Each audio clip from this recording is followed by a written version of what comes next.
tal, chicos? Muy buenas tardes, buenas noches, buenos días, dependiendo de la hora que estemos viendo este video. Ya saben que mi nombre es Juan Verástegui, ¿no? Y yo estoy siendo su profesor de la clase de CTA ya por bastante tiempo. Y bueno, y ustedes ya saben, como es costumbre, siempre suele hacer las respuestas al cuestionario como un modo de repaso, ¿no? Entonces, vamos a pasar a resolver las preguntas del cuestionario como quien hace repaso a la clase anterior. ¿Se acuerdan que hemos hablado en la clase anterior? Hemos hablado específicamente sobre otro tipo de tejido epitelial. Acuérdense que hay dos tipos de tejido epitelial: el epitelio de cubierta y revestimiento y el epitelio glandular, ¿no? Los dos forman parte del tejido epitelial, solo que las glándulas, su función es secretar.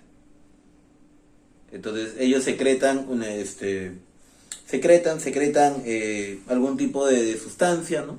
Que va a generar en algunos casos algunos cambios, y otros van a ayudar a regular el equilibrio interno en el cuerpo, ¿no? Bueno, eso es un poco, ¿no? Para ir repasando. Vamos a vamos a resolver las preguntas. En esta oportunidad, bueno, yo no tengo mi celular como siempre lo hacía, así que estoy con un cuadernito para poder guiarme, porque son bastantes preguntas y recordarme también qué preguntas dejé. Ya saben que todas las preguntas que se hacen son preguntas de las cuales se ha hablado en la clase. Y si no lo han resuelto, no hay problema. Acá se les va a decir la respuesta, ¿no? Y bueno, ¿cuál es el contenido más importante de un epitelio glandular? ¿Se acuerdan cuando dibujé que el epitelio glandular está ubicada casi siempre en el mismo tejido epitelial? O sea, están siempre pegados al epitelio de cubierta y revestimiento, ¿no? Siempre está pegado, siempre está anexado ahí, pegadito. Y lo pegué, puse de negro todo lo que era el tejido epitelial de cubierta, y por ahí a un costadito dibujé algo verde, ¿no? Para que resalte. Y ese era el epitelio glandular, ¿no? Entonces, ¿y qué contenía el epitelio glandular? ¿Se acuerdan? El epitelio glandular tenía al núcleo y tenía unas cositas chiquitas, como unas partículas bien pequeñitas, ¿no? Que era justamente eso, lo que se va a secretar, ¿no? Entonces, ¿cuál es el contenido más importante de un epitelio glandular? Obviamente, las gránulos de secreción, porque lo que va a secretar, lo que va a generar este epitelio glandular es justamente a través de estos gránulos de secreción, porque eso es lo que va a ser expulsado de esta glándula, que está ubicada en el tejido epitelial, ¿no? ¿Cuál es el tipo de secreción? Bueno, ¿se acuerdan que acá había dos tipos de secreciones? Una secreción que va para afuera de la glándula, que en algunos casos se expresa en el exterior, ¿no? Se expresa fuera del organismo, ¿no? En la parte de la piel, o en algunos casos va directo a un órgano, ¿no? Y el otro que se secreta ahí mismo, dentro de la misma glándula, dentro de la misma célula. Entonces, los que son expulsados son las glándulas exocrinas. Glándulas exocrinas, secreción exocrina. Eso es lo que básicamente son propiamente las secreciones. Y la secreción exocrina y endocrina. Las glándulas endocrinas son las que van a ser formadas llamadas hormonas, ¿no? Como endo significa adentro, entonces estas secreciones se quedan adentro, se quedan dentro de la célula, y va a producir un efecto en el cuerpo, ¿no?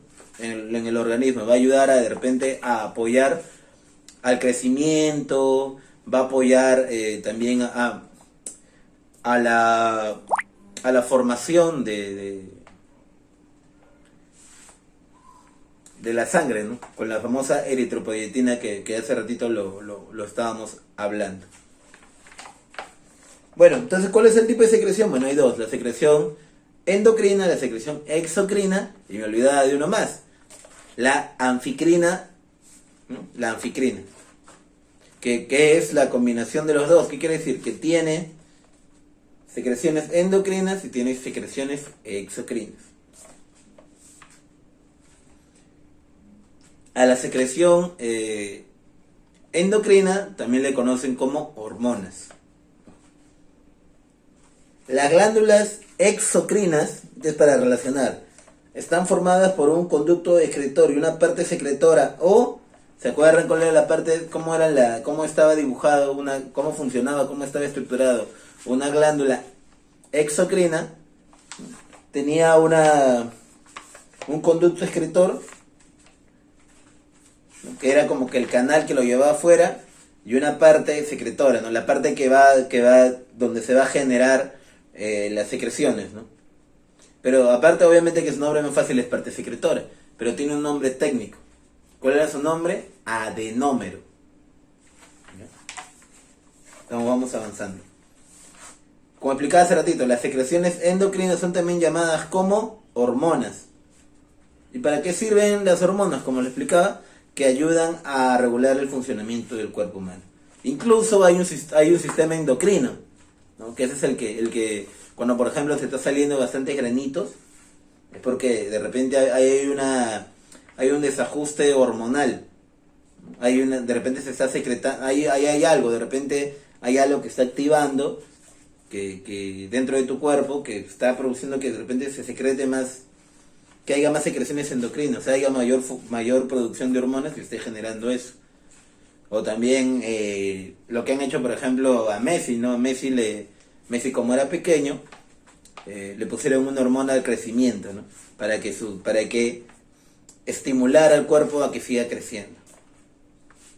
Entonces las hormonas justamente ayudan a eso, a regular el funcionamiento del cuerpo humano. Incluso para la formación de huesos, ¿no? Para la formación de la sangre.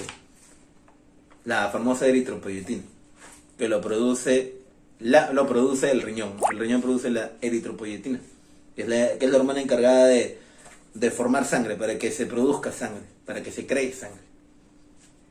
Bueno, la siguiente pregunta. Las células calciformes son un ejemplo de glándulas unicelulares. Son glándulas unicelulares porque solamente, o sea, es solo una.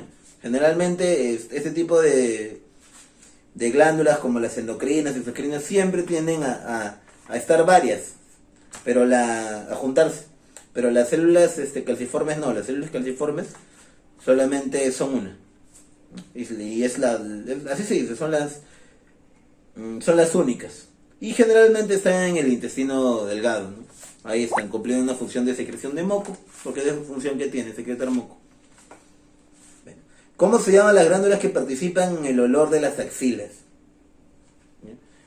Justamente secreta el sudor, ¿no? Esta glándula ayuda un poco generalmente en los animales, siempre cuando están en celo o cuando están en algún periodo reproductivo o en un proceso también de marcar territorio, o sea, de decir, oye, este es mi espacio, ¿no? Así como, por ejemplo, nosotros ponemos, no sé, nuestro nombre, o cuando queremos nombrar nuestra empresa, siempre ponemos un nombre para diferenciarnos de los demás, ¿no? En cambio, los perros no es que agarren y ellos mismos se dicen, no sé, ¿cómo le puedo poner? No sé, Firulais, ¿no?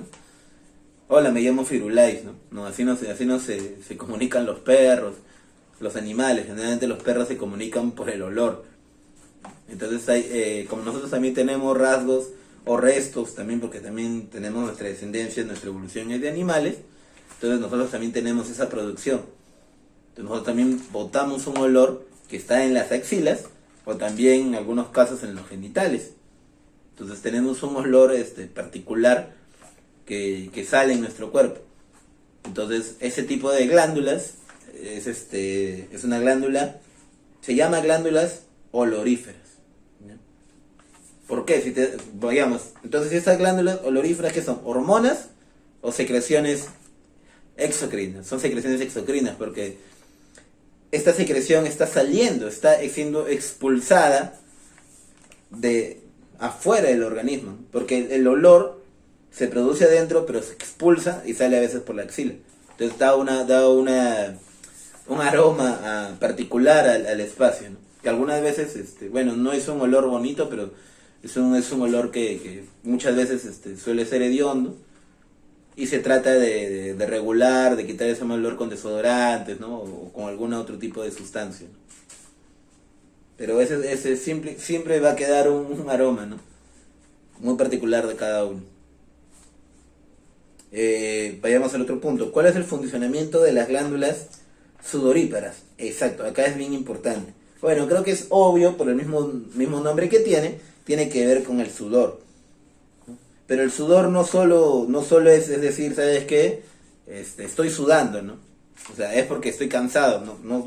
El sudor no cumple esa función, sino que estas glándulas cumplen la función de regular un equilibrio, de llevar al cuerpo a la homeostasis. ¿Qué hace la homeostasis? El equilibrio.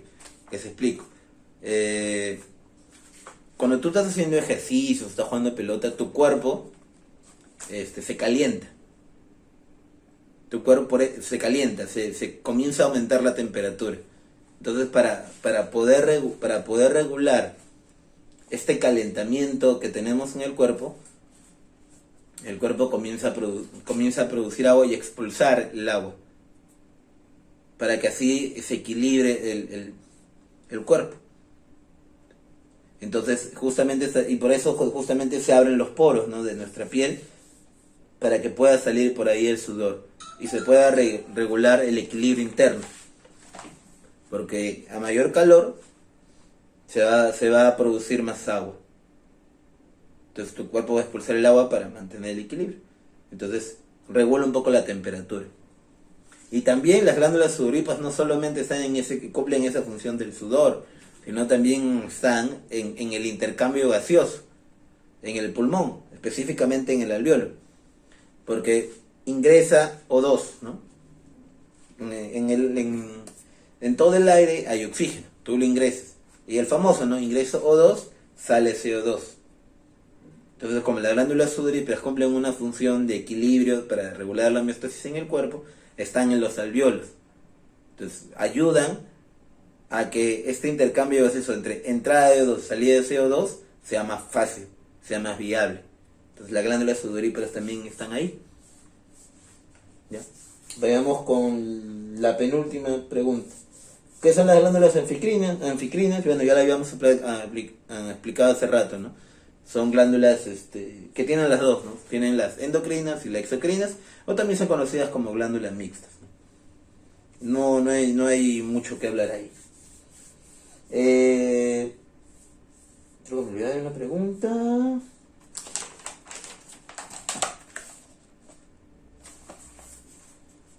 Sí, me olvidé de una pregunta, disculpen. Claro. Según la porción de secreción, ¿qué tipo son las glándulas mamarias? Las mamarias son túbulo alveolar, porque tienen su porción secretora, el adenómero, como se dice, es tubular y tiene formación alveolar, tiene las dos. Vayamos a la última pregunta. ¿Para qué sirve la bilis, la insulina y el páncreas? Les dije que iban a buscar. La bilis obviamente es producida por el hígado, y la bilis cumple una función de descomponer las grasas. Las grasas que entra a tu cuerpo, que justamente llega al estómago, y en esa combinación también se produce bilis para descomponer la grasa, ¿no?, en ácidos grasos, volverlo más chiquito. La insulina es un producto hormonal que lo produce el páncreas. ¿Y para qué sirve eso? Ayuda a que la glucosa sea repartida a todas las células. Entonces lo que pasa es que cuando, por ejemplo, la glucosa, ¿qué es? Energía, es azúcar. Entonces, para que tu cuerpo esté energizado, tiene que tener glucosa. Porque lo que primero, si tú estás, por ejemplo, haciendo ejercicio, lo primero que se va a agotar es la glucosa, porque es la energía inmediata. Luego ya vienen las grasas. Entonces lo primero que vas a botar es la glucosa. Entonces la insulina ayuda a que esta glucosa esté en todo el cuerpo. Pero ¿qué pasa si de repente tu insulina está mal? Entonces la glucosa no está llegando y no se está gastando. Entonces tú vas acumulando azúcar. Porque el azúcar no se está gastando. Y tú vas acumulando y tú vas desgastando la grasa, ¿no? Porque la grasa cumple otra función. La grasa cumple más de una energía almacenada. Entonces, el azúcar, ¿qué pasa? Entonces, ¿qué pasa? Te da la diabetes. Porque la diabetes es cuando hay un exceso de glucosa en tu sangre. Bueno, y por último, la eritroproyectina. ¿Quién produce la eritroproyectina? El riñón. Entonces, ¿y cuál es su función? Producir glóbulos rojos. ¿Qué produce los glóbulos rojos? La sangre. Entonces, ¿y dónde lo produce? En la médula ósea roja. Si bien es cierto, es producida por el riñón, sí, pero activa la producción de sangre en la médula ósea roja. ¿Ya? Entonces hemos terminado con las preguntas y vamos a hablar ahora de otro tema. Y un tema que también es igual de importante. Acuérdense que hablamos de 4 tejidos, ¿no? Hemos empezado con el tejido epitelial y ahora estamos con el tejido conjuntivo. Son 4. Según Ramón Cajal, yo supongo que ya se deben acordar de cuánto estamos hablando. Pero ahorita vamos 2. Tejido conjuntivo o conectivo, perdón, tejido conectivo o conjuntivo y el tejido epitelial. Vamos a explicarlo.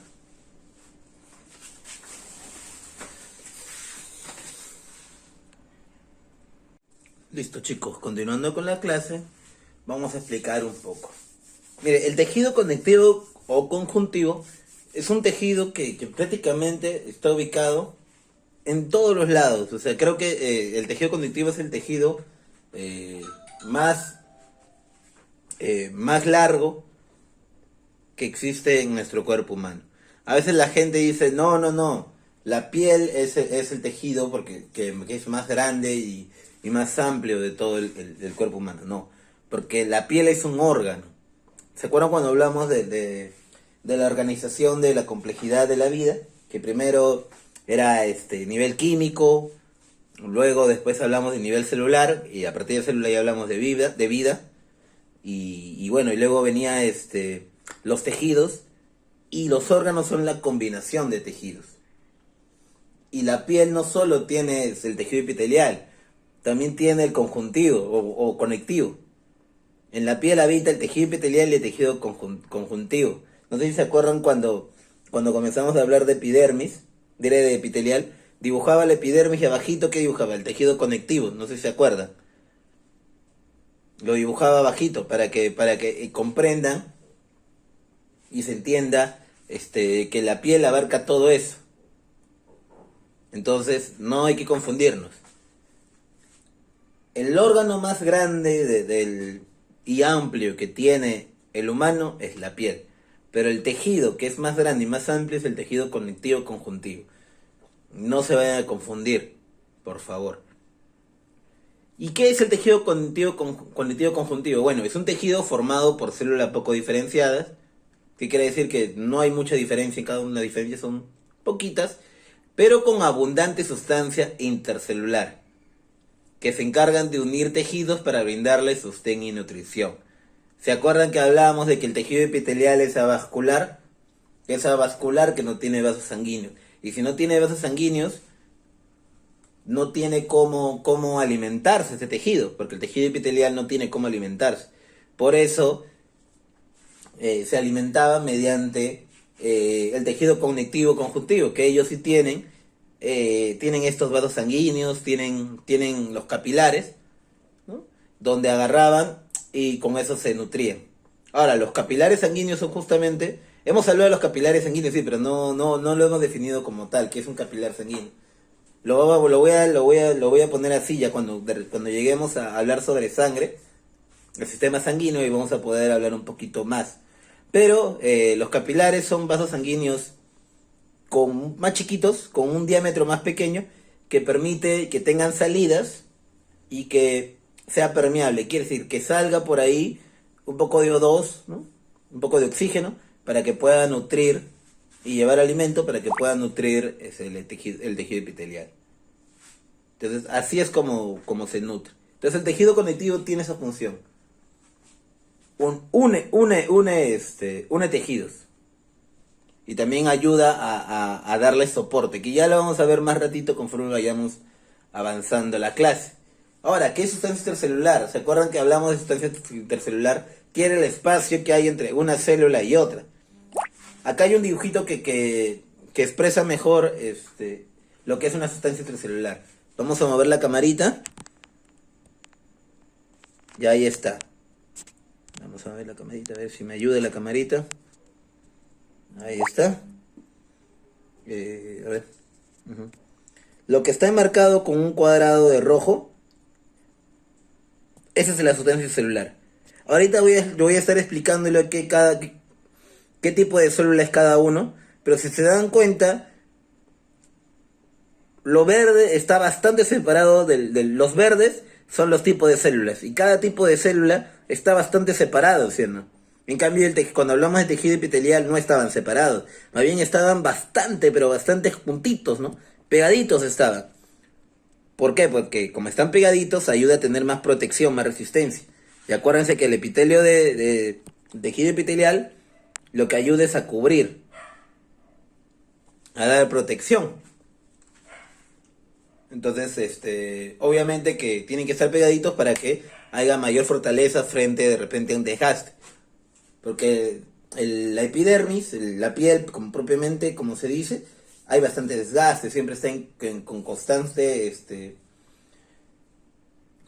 conexión con el mundo, con el entorno, ¿no? Entonces siempre por ahí el aire, el ingreso de alguna bacteria, o sea, muchas cosas, por eso está en constante desgaste, ¿no?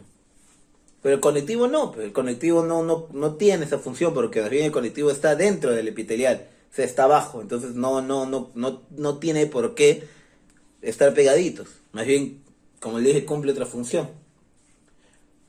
¿Cuáles son sus funciones? Ahí está, no se ve por la sombra, pero no importa, igual los voy a dictar, ¿no? Sirve de sostén y de soporte para los tejidos óseos y cartilaginosos, siendo las principales responsables del sostenimiento del cuerpo humano. El tejido conectivo va a estar recubriendo al hueso, ¿ya? Va a estar recubriendo el hueso y a los cartílagos, ¿ya? A través del periosteo. Pero ya lo vamos a ver con las siguientes clases. El periosteo, que le va a permitir dar una característica bastante peculiar al hueso, dándole, si bien es cierto, le va a dar sostenimiento, pero también le va a dar cierta flexibilidad para que los huesos puedan estar juntos, ¿no? Dándole un sostenimiento para poder tener toda una estructura. Porque los huesos no es que estén pegados con goma ni nada de eso. Los huesos están pegados como bajo un tejido que es el conectivo, ¿no? Que ayuda a que la unión, por ejemplo, del hueso de la mano con la unión del hueso, no sé, del antebrazo, estén ahí, precisos. Entonces, el tejido conectivo ayuda a eso, ¿no? Como explicamos hace ratito en la clase pasada también, la nutrición al tejido epitelial, protección y defensa también a través de las células plasmáticas y macrófagos. Esto tiene que ver mucho con el sistema de defensa cuando ingresa algún organismo, que ya lo vamos a estar explicando más adelante, que tiene que ver mucho con el sistema inmunológico, la respuesta que tiene el cuerpo para contrarrestar el ingreso de alguna bacteria. Mira, ahorita estamos hablando, si se dan de cuenta, de tres cosas, ¿eh? Estamos hablando de huesos, cartílagos, nutrición al tejido epitelial, protección y defensa a la célula. Estamos hablando del sistema inmunológico y relleno. O sea, como que cubrir espacios. Cuando generalmente en el cuerpo, cuando no hay órganos, o cuando hay ciertos espacios entre célula y célula, lo que está rellenando es el tejido conectivo. ¿Ya? Entonces, miren la cantidad de funciones que cumple el tejido conectivo. Cumple demasiadas. Por eso se habla de que es el tejido que está que es el tejido que está en casi todo el cuerpo. Es el tejido más amplio. Listo. ¿Cuáles son los componentes que tiene el tejido conectivo? El fibroblasto. Está complicado pronunciar. El fibroblasto. El fibroblasto. Esta es la célula que más abunda en ese tejido. Lo vas a encontrar en donde sea. Si hablamos de tejido conectivo, vamos a hablar de los fibroblastos, ¿no? ¿Y cuál es su función del fibroblasto? Bueno, sintetizar proteínas, ¿no? Que da origen a las fibras conectivas, produce el ácido hialurónico, que es el ácido que... ¿Se acuerdan que hablamos de que, le conté hace ratito, que sirve de relleno? Sirve de relleno para cubrir esos espacios que hay entre célula y célula. Ya, ahí hay un acidito, hay una sustancia. Entonces esa sustancia es el hialurónico, que constituye la sustancia fundamental del tejido. Y interviene, bueno, y también el fibroblasto viene a intervenir en la reparación de tejidos. El fibroblasto tiene que ver con la mitosis, porque es la que forma esos hilos. ¿Se acuerdan cuando estamos en biología y formaba esos hilos? Ya, el fibroblasto tiene que ver mucho con eso. Bueno, una imagen clara de un fibroblasto, ¿dónde está? Acá está. En la imagen grande, ahí está el fibroblasto, no sé si logra ver. Esa que parece una neurona, el de acá. Este es un fibroblasto. Esta es la característica. Entonces, de este fibroblasto se van a generar las diferentes fibras. Entonces, el fibroblasto va a generar fibras que son las fibras colágenos. ¿Dónde están las fibras colágenos? Bueno, en el dibujo no está. Pero acá está. Va a generar las fibras elásticas y las fibras reticulares. Entonces, estas fibras colágenos, obviamente, las fibras colágenos que acá no está, pero también existen. Estas fibras de colágeno, fibras colágeno obviamente están hechas de colágenos. Estas fibras elásticas están hechas por una proteína que se llama elastina, ¿no? Y las reticulares, bueno, las reticulares también tienen un poco de colágeno, pero tienen otra función que ya ahorita vamos a ir explicando cuando lleguemos ahí. Entonces, vayamos a explicar mejor. Las fibras elásticas generalmente son así, o elásticas obviamente, y siempre suelen partirse y luego se vuelven a juntar. Tienen esa función. Las fibras colágenos, ya me acordé. Las fibras colágenos es justamente esta, la que está al medio. No le he puesto nombre. Vamos a ver el camarita que me ayude. Ahí está. Esta es la fibra colágeno. Esta es la fibra colágeno. Acá está la fibra colágeno. Entonces, bueno, justamente esta es la fibra que está en los tendones y que está en los huesos, ¿no? El periosteo está bastante formado por este tipo de fibras, de fibra de colágeno. Y la elastina cumple otra función, una función más de... por ejemplo, está en la piel, ¿no? Para que te permite que estés constantemente moviendo el brazo, ¿no? Porque el brazo en un momento se amplía, otra vez se encoge y otra vez se alarga. Bueno, es un poco lo que hace formar el fibroblasto. Es la célula más abundante de tejido conectivo. Forma fibras porque sintetiza las proteínas de colágeno y elastina, ¿no? El colágeno ayuda un poco a los huesos a darle esa fricción, ¿no? A darle ese sostenimiento. La elastina ayuda más bien a que sea más flexible. Justamente está en la piel. Y bueno, interviene en la reparación de tejidos. Luego está la célula cebada o mastocito, que tiene esta forma. Célula cebada o mastocito, acá está. Célula cebada o mastocito. Este azulito son las granulaciones, ¿no? Es decir, tiene granulaciones. Esas granulaciones tienen unos nombres, que son las heparina y histamina. ¿Qué son la heparina y histamina? Bueno, son proteínas que van a ayudar justamente va a intervenir directamente en lo que es la sangre, ¿no? Y la heparina, ¿cuál es la función de la heparina? Bueno, la heparina lo que ayuda actúa como anticoagulante impidiendo la formación de coágulos en el interior de los vasos sanguíneos. ¿Qué quiere decir? ¿Qué pasaría? Generalmente funciona, cuando tú tienes una herida, estoy hablando de afuera, ¿no? Estoy hablando de afuera del organismo, el mundo exterior, por encima de la piel. Cuando tú tienes una herida, automáticamente se coagula tu sangre. Es como que para que ya no salga más sangre, coagula. Porque tiene esa función la sangre. La sangre tiene la función de coagularse. Pero qué pasa si de repente ocurre algo parecido dentro de tu organismo? Si adentro de tu organismo justamente no puede haber coágulos dentro de tu organismo, porque si no te da un paro. Porque si tu sangre que está fluyendo se queda ahí estancado, la sangre no va a llegar no sé, a tu mano, y tu mano se va a quedar muerta.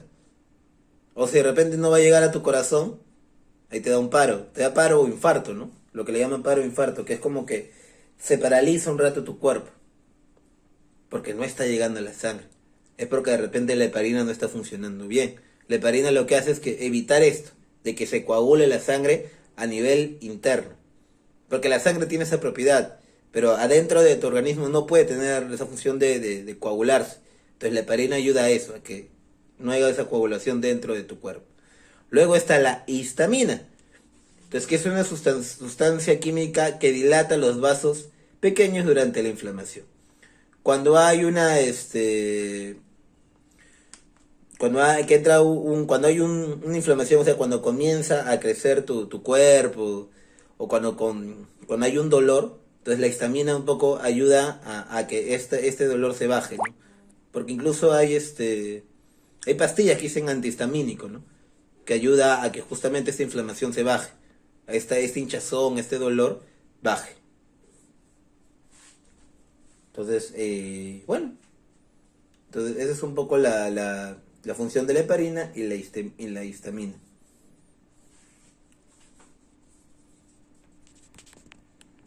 Vayamos a hablar sobre las células adiposas. ¿Qué es la célula adiposa? Bueno, la célula adiposa viene, su nombre más pequeñito, o sea, su nombre más científico es adipocito, ¿no? Entonces, ¿qué es la célula adiposa? Bueno, es una célula que presenta una gota de grasa, que ocupa una gran parte del citoplasma, ¿no? Entonces, si ocupa una gran parte del citoplasma, ya saben que es el citoplasma, ya lo hemos hablado en las clases pasadas, hace que el núcleo, que generalmente está al centro, se vaya para un lado, se lo empuja para que se vaya a un lado, ¿no? Entonces, acá hay un ejemplo, acá lo hemos dibujado, o separadas, se ha borrado acá. Entonces, acá tenemos un ejemplo de un adipocito, ¿cómo es, no? Mire, cómo ha provocado que por la gota de grasa lo ha mandado al rincón, al núcleo, ¿no? Justo la de acá. Este es, ¿no? Lo ha mandado al rincón.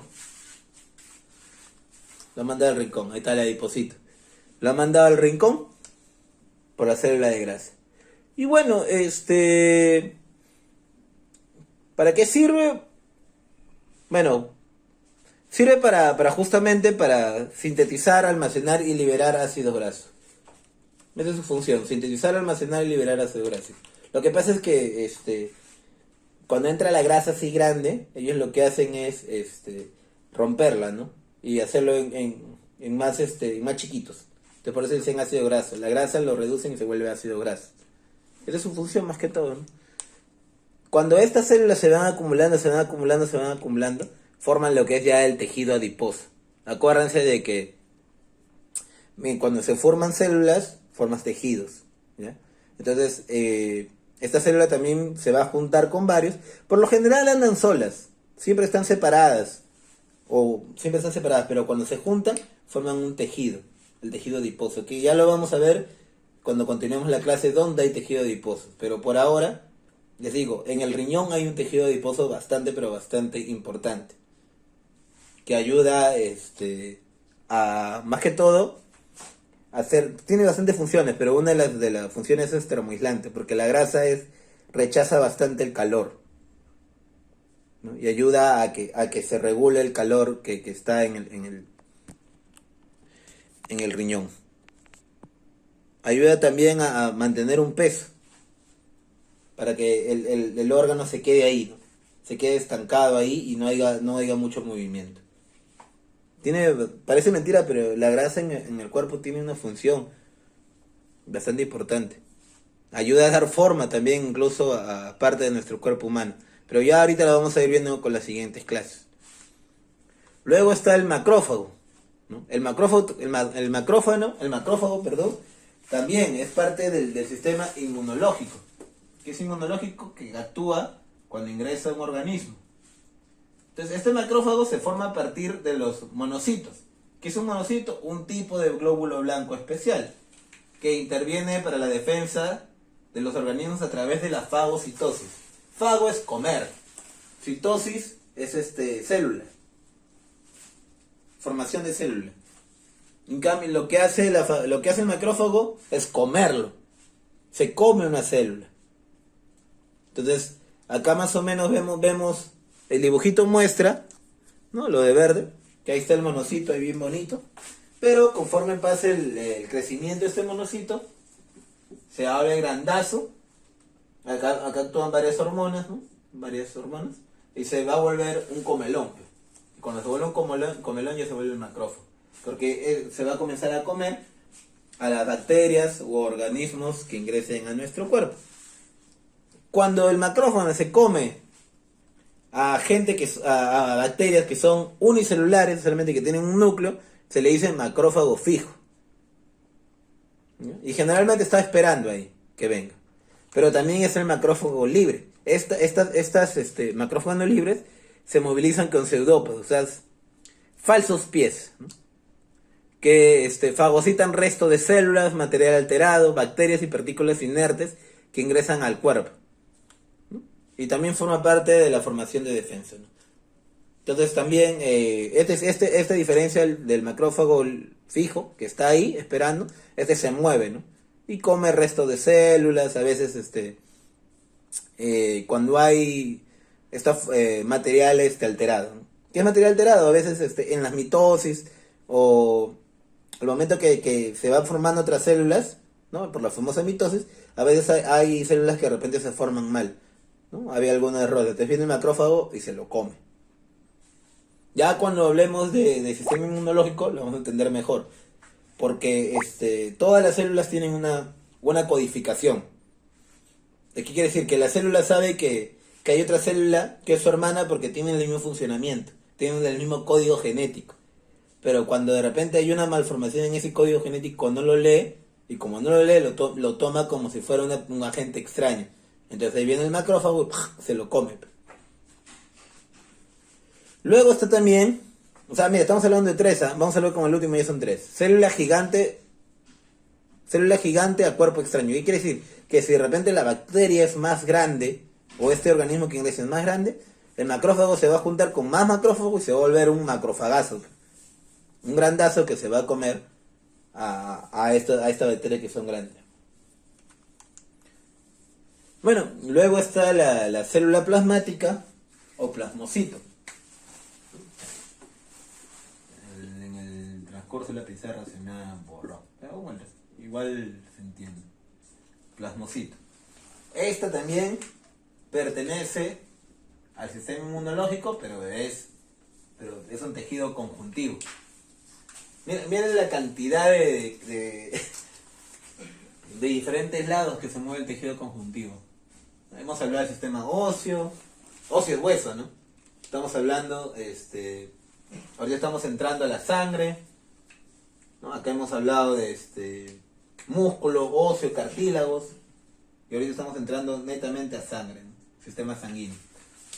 Bueno, esta célula plasmática está formado obviamente por un glóbulo blanco. ¿Cuál es el nombre científico del glóbulo blanco? Leucocito. Aprendas eso, leucocito. Lo voy a preguntar. Entonces, esta célula plasmática está formada por un leucocito llamado linfocito B.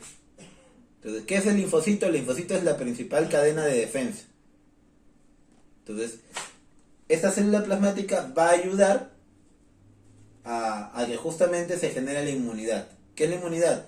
Cuando ingresa un agente extraño a tu cuerpo, una vez que se lo come, una vez que logra entender esta enfermedad, tu mismo cuerpo produce las defensas. Y cuando ya te vuelvas a infectar, ya vas a saber, tu cuerpo ya sabe cómo reaccionar frente a esta bacteria. Lo que más o menos ocurre con el COVID, ¿no? Que hablan de la inmunidad. Claro, la inmunidad es porque justamente la célula plasmática o plasmocito ya actuó, ¿no? Entonces ya te generó las defensas. Y eso es porque por el leucocito, por este leucocito que se llama linfocito B, que es lo que va a generar la inmunidad. Bueno, nuevamente ya hablamos, ¿no? Los leucocitos, ¿no? ¿Y cuáles son los leucocitos? Bueno, son las células de sangre que llegan al tejido conectivo con el objetivo de combatir una inflamación, o sea, una infección. Es el leucocito. Entonces, hasta ahorita estamos hablando todo lo que ocurre, todo lo que está presente en el tejido conectivo, ¿no? Todas las células que comprenden el tejido conectivo. Entonces, en el tejido conectivo hay bastantes cosas, hay bastantes componentes, ¿no? Acá justamente nos hemos olvidado de mostrar. Mira, el leucocito, por ejemplo, tiene forma de audífono. Así como cuando te pones tus audífonos, así, tus ojeras acá. Así, mira, el leucocito tiene esta forma. La muerte. La célula plasmática, por ejemplo, tiene no sé si logran ver, si se logran ver. Tiene como una mariposa ahí, ¿no? Como una mariposita. Ya, es que como por ejemplo como va a generar la inmunidad, entonces tiene que estar, que la codificación genética tiene que modificarse, la reacción tiene que modificarse, o sea, el cuerpo ya tiene que leer que acá hay un agente extraño y tiene que modificarse para poder destruir esta inmunidad. Por eso esa cosita azulita es la cromatina es ADN, por eso tiene esa forma, ¿no? Y bueno, y por último están los pericitos, ¿no? Son células que se encuentran netamente en los capilares y en las vénulas, ¿ya? Hasta ahorita hemos hablado de la función del tejido conectivo, hemos hablado de los componentes que están, de los fibroblastos, de las células cebadas, ¿no? O mastocito, que ayuda un poco a mejorar el funcionamiento de la sangre, ¿no? Hemos hablado de la adiposa, ¿no? Que parece mentira, pero también ayuda un poco ayuda más cuando está en forma de tejido, ¿no? Que ya lo vamos a ver más adelante. Están los macrófagos, las células plasmáticas que ayuda con la inmunidad, los leucocitos, bueno, que es que básicamente el macrófago y la plasmática está formado por leucocitos, ¿no? Los leucocitos son células que se forman en la sangre, pero que son células de la sangre, ¿no? Son células que están en la sangre, pero que vienen al tejido conectivo. No es que se formen por el tejido conectivo, sino vienen al tejido conectivo y ayudan a combatir las defensas, ¿no? Ahí está el macrófago y ahí está la plasmática. Ojo, no estoy diciendo que los macrófagos y los leucocitos, que los leucocitos sean tejido conectivo. Estoy diciendo que se forman allá, en la sangre, y vienen, y se vuelven como que una parte más del tejido conectivo. Pero por eso hay que entender eso, ¿no? Incluso, la sangre forma parte del tejido conectivo. O sea, no es que... ¿cómo decirlo? No es, o sea, ejemplo, se habla de tejido óseo, ¿no? Ya, pero el tejido óseo es un tejido conectivo. El tejido sanguíneo es un tejido conectivo. Entonces, el sistema óseo y el sistema sanguíneo está hecho del tejido conectivo. Y los pericitos, ¿no? Que no los he dibujado porque, bueno, prácticamente no son células que se encuentran en los capilares. Como no hemos hablado mucho de los capilares, entonces no lo hemos dibujado, pero ya cuando hablemos directamente de sistema sanguíneo, pues ahí vamos a poder ponerle más más enfoque, darle más prioridad para poder explicar bien. Y bueno, todos estos componentes que hemos hablado se encuentran en el tejido conectivo laxo, porque hay más. Hay tejido conectivo laxo, hay el tejido conectivo denso, el tejido conectivo especializado, ¿no? En el tejido conectivo especializado es donde está justamente el tejido óseo y tejido cartilaginoso, ¿no? También. Y la sangre también está ahí, ¿no?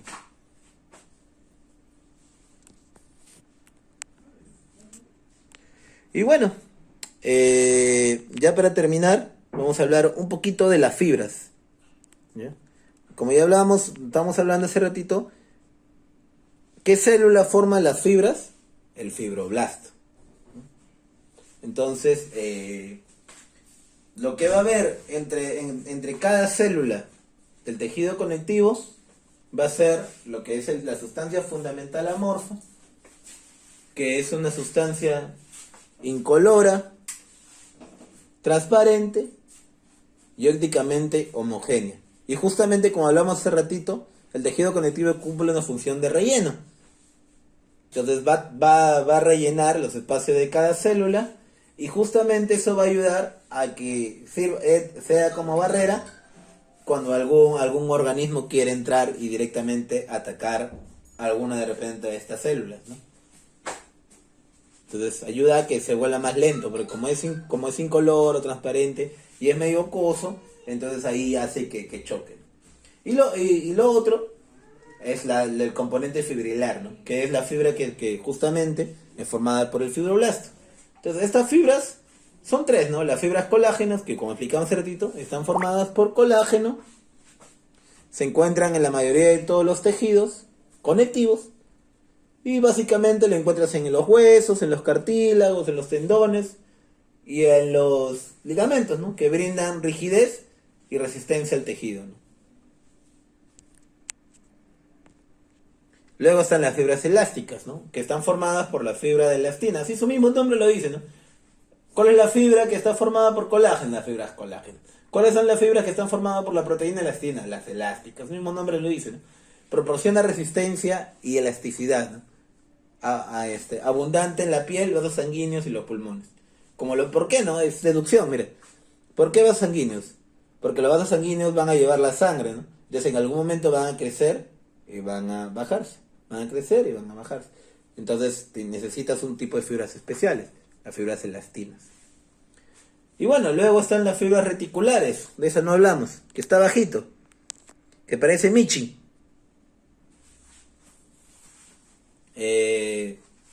Estos tienen una función que están hechas de colágenos, ¿eh?